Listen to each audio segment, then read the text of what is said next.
সবাইকে জানাই দোল পূর্ণিমার শুভেচ্ছা। অনেকদিন পরে তোমাদের মাঝে একটা নতুন ভিডিও নিয়ে চলে আসলাম। দোল পূর্ণিমা উপলক্ষে গোবিন্দকে অভিষেক করানো হবে, এজন্য আমরা সবাই মিলে চলে এসেছি মন্দিরে। এখন আরতি চলতেছে মন্দিরেতে, সবাই মিলে কীর্তন গুণগান করতেছে।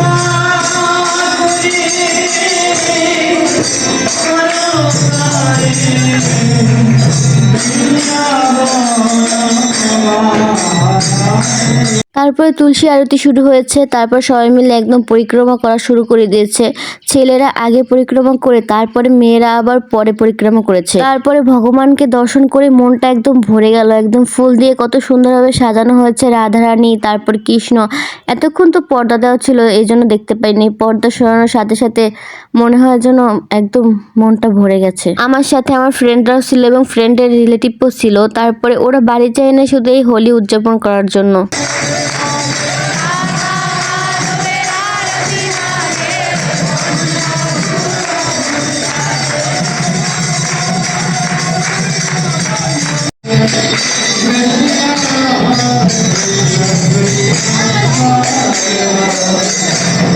সবাই মিলে ভগবানের সামনে নৃত্য করতেছে। ভগবানের সামনে নৃত্য করলে সকল ধরনের পাপ মুছে যায়, তাই মনের মাধুরী মিলে সবাই নৃত্য করতেছে। আমরা সবাইও ভগবানের সামনে নৃত্য করেছিলাম। এবার ভগবানকে অভিষেক করার জন্য নামানো হচ্ছে। ফার্স্টেই ভগবানকে প্রদীপ দেখানো হলো, তারপর সকল প্রভুরা মিলে একসাথে ভগবানের অভিষেক করাচ্ছে। আরো অনেক রকমের ফল, মধু, ডাবের জল, অনেক কিছু দিয়ে অভিষেক করানো হয়েছে। আমি ভিডিও করিনি, কিন্তু মনোযোগ দিয়ে একদম দেখতেছিলাম কিভাবে ভগবানকে স্নান করানো হচ্ছে, কি কি দেওয়া হচ্ছে। তারপরে চলে আসলাম নিচে সবাই মিলে প্রসাদ পেতে। ফার্স্টে বসতে পারিনি, সবাই বসে পড়েছিল। পরে আমরা বসেছি। ফার্স্টে চরণামৃত দেওয়া হচ্ছিল, তারপরে দিয়েছিল বেলের শরবত, তারপরে আলুর তরকারি, আর পরে মিষ্টান্ন। প্রসাদ পেয়ে আমরা সবাই মিলে চলে গেছিলাম উপরে হোলি খেলার জন্য।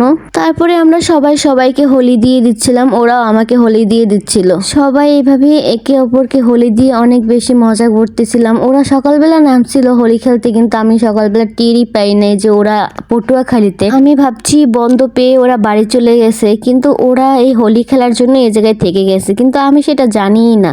তারপর আমি তো ওদের সাথে খুব রাগারাগি করছি, কিন্তু এতে ওদের কোনো দোষই ছিল না।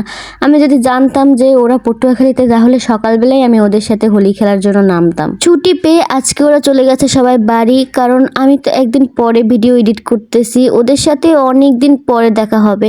বাসায় এসে সংসারের কাজে লেগে পড়লাম। এখন বাজে রাত্র 11টা, আর আমি এখন হাগড়া কাটতেছি। আমার হাজবেন্ড হাগড়া আনছে বাজার থেকে কিনে। কালকে একদম ভোরে উঠে রান্না করতে হবে, তো একদিন আগে যদি কেটে না রাখি, এগুলো কাটতে অনেক সময় লাগে। আমি 11টায় বসছি, আর প্রায় আমার 12টার সময় শেষ হয়েছে। আর এই হাগড়া কাটতে গেলে হাতের নখও কিন্তু কালো হয়ে যায়। গ্রামের মানুষ এমনিতেই হাগড়া পেয়ে যায়, তাদের কিনতে হয় না, কিন্তু আমাদের তো কিনতে হয়। তারপরে ফ্রেশ হয়ে ঘুমাতে ঘুমাতে একদম 1:30 বাজছে। সকালবেলা আবার 6টার সময় উঠে রান্না বান্না শুরু।